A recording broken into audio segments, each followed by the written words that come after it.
La vraie transhumance, elle part des Cosses de l'Aveyron, c'est-à-dire la région Cosse, parce que ces gens, les propriétaires de ces animaux, sont obligés de les monter en estive sur le plateau de l'Aubrac pour pouvoir rentrer des réserves de foin l'hiver pour de nouveau soigner leurs bêtes. Alors donc il faut qu'ils libèrent le plus possible de terre pour dire de rentrer des réserves de foin. Voilà. Et alors aujourd'hui c'est une transhumance avec les veaux qui resteront derrière leur mère tout le temps, puisque ce n'est pas des vaches qui vont aller se faire traire dans les burons de l'Aubrac, puisqu'aujourd'hui les burons de l'Aubrac ne traient plus, parce qu'il n'y a pas assez de main d'œuvre pour traire à la main. Parce que la vache d'Aubrac a une spécificité, c'est qu'elle ne se laisse pas tellement traire à la machine. Ah, elle n'aime pas? Non. Et alors elle donc, préfère la tradition. Voilà, la tradition, tout à fait. Alors il se fait que le fromage de l'Aïole a repris du flambeau grâce à la coopérative Jeune Montagne qui avait déjà dans les années 60 projeté de faire du lait dans les fermes. Et donc nous avons eu un homme extraordinaire en la personne d'André Valadier qui avait vu venir que les burons peut-être allaient fermer et qu'il ne faudrait pas perdre quand même la fabrication de ce super fromage, le fromage anciennement qui était le fromage d'Aubrac, qui est devenu maintenant une AOC, le fromage de l'Aïole, qui est un cousin germain du Cantal, qui est un cousin germain du Salers, mais on ne va pas se battre ici, tous en étant en bonne compagnie, donc il faut respecter tous les fromages, et ainsi de suite. Voilà. Très bien. Alors, votre prénom, vous? Alors moi, c'est Jean-Daniel. Jean-Daniel. Voilà. Donc, vous avez, qu'est-ce que vous avez? Une ferme? Vous avez quoi? Oui, nous avons une ferme, et maintenant c'est le gendre qui continue l'exploitation de cette ferme, avec des vaches au brac, et une production de viande, et vous trouverez dans cette région de la très très bonne viande, puisque ici c'est de l'herbe naturelle qui nourrit les animaux, c'est du foin l'hiver, et alors vous ne trouverez pas mieux en viande. Il n'y a pas les vaches qui sont enfermées et qui sont nourries avec des... Ah non, pas avec des tourteaux. Voilà, non. Bon. C'est de ici, la vraie. Oui. Okay. Ici, il n'y a pas de... On n'a pas des fermes enfermées, des vaches enfermées toute l'année. D'accord, c'est les vrais, parce qu'on se méfie maintenant, on ne sait plus ce qui est bon, ce qui n'est pas bon. Tout à fait, mais là, je vous demande expressément de déguster un bon pavé de bœuf, de brac, avant de repartir. Mesdames et messieurs, elle veut que je lui chante l'Aubrac. Alors, juste, voilà. Allez, Jean-Daniel, la chanson de l'Aubrac, c'est ça? C'est ça. L'Aubrac, mais oui, c'est le cœur de l'Auvergne qui s'épanouit quand revient le printemps. La nature cessant de se mettre en berne, soudain s'éveille dans les prés et les champs. Et sa tristesse en mon cœur met un terme, et tout joyeux je m'en vais en chantant. Dans un été fleurissant les gentianes, l'on peut y voir les immenses troupeaux. Près du buron m'attend ma compagne, au cœur de l'Auvergne, dans ce pays si beau. Écoutez les jours de fête, le chant des mille cabrettes, qui résonne à tue-tête de recoule à recoulette. Regardez les joyeux qui vont faire la cour aux filles, quand l'amour les émoustille, la fête à notre pays. L'Aubrac, mais oui, c'est le cœur de l'Auvergne, qui a gardé ses nobles traditions.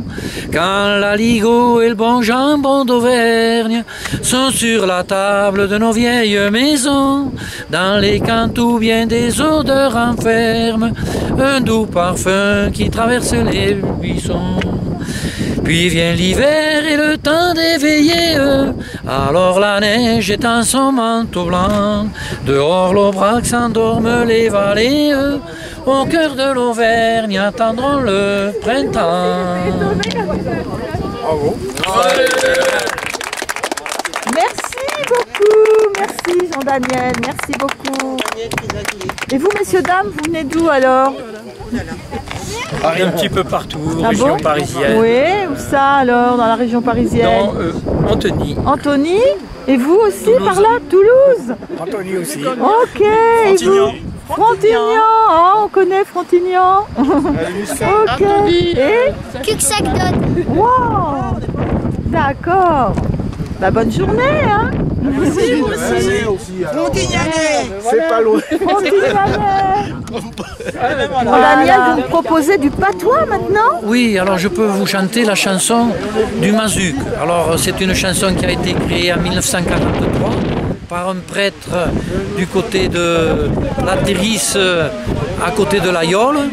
Donc, et c'est une chanson que peut-être on ne l'a pas toujours chantée au début, mais maintenant elle est devenue l'hymne de l'Aubrac. Ah bon? Voilà, Très la bien. chanson du Mazuc. Et qu'est-ce que ça veut dire en gros Alors c'est l'histoire du Mazuc, c'est-à-dire, mettons, c'est une petite maisonnette qui est située dans tous les pâturages de l'Aubrac, c'est-à-dire qu'à l'époque il y avait 300 burons avec 300 packages, 300 pâturages, et chaque pâturage avait un nom, mettons par exemple la montagne du Pesquier bas, la montagne du Pesquier haut, la montagne de Puech-Crémat haut, Puech-Crémat bas, Fontanille, les Moussous, Camblat, le Trapnant, le Trappe, tous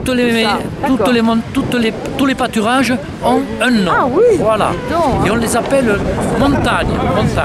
Alors j'espère que le vent ne gênera pas trop, parce D'accord. que désolé, je peux rien faire moi pour le vent. D'accord. Allez-y, Allez. Daniel. Oh mon amour sur la montagne, al miede cado pastural, dell'erba spesse lo ginson, troveres un traço d'ustal. Lo contales, lo bedelier, oh mai lo pastre, i butu de cranes a luc, oh chi la ben nostre Mazuc.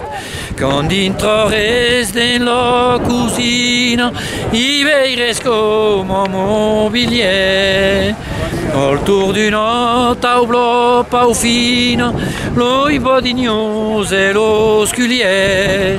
Et sur derrière d'un l'outorier, lo buon cabo, de la frescura et de l'escup, garde la forme del Mazuc.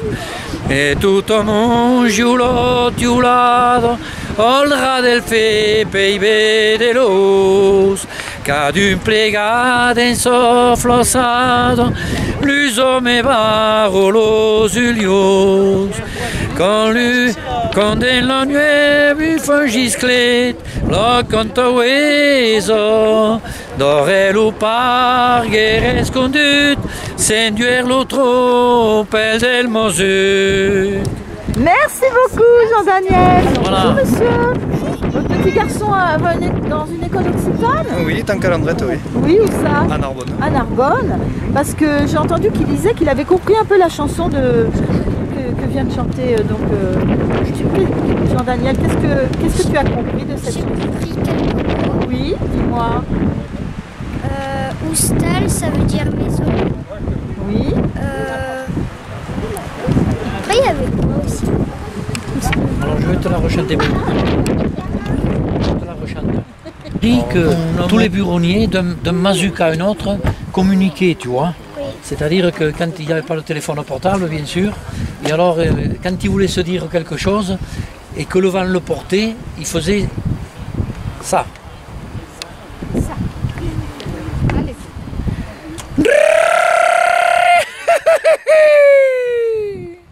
D'accord. Et ça résonnait très loin? Oui, quand le vent le portait d'un Mazuc à un autre. Oui. Ah. Dans les montagnes, ça résonne. Et ben voilà.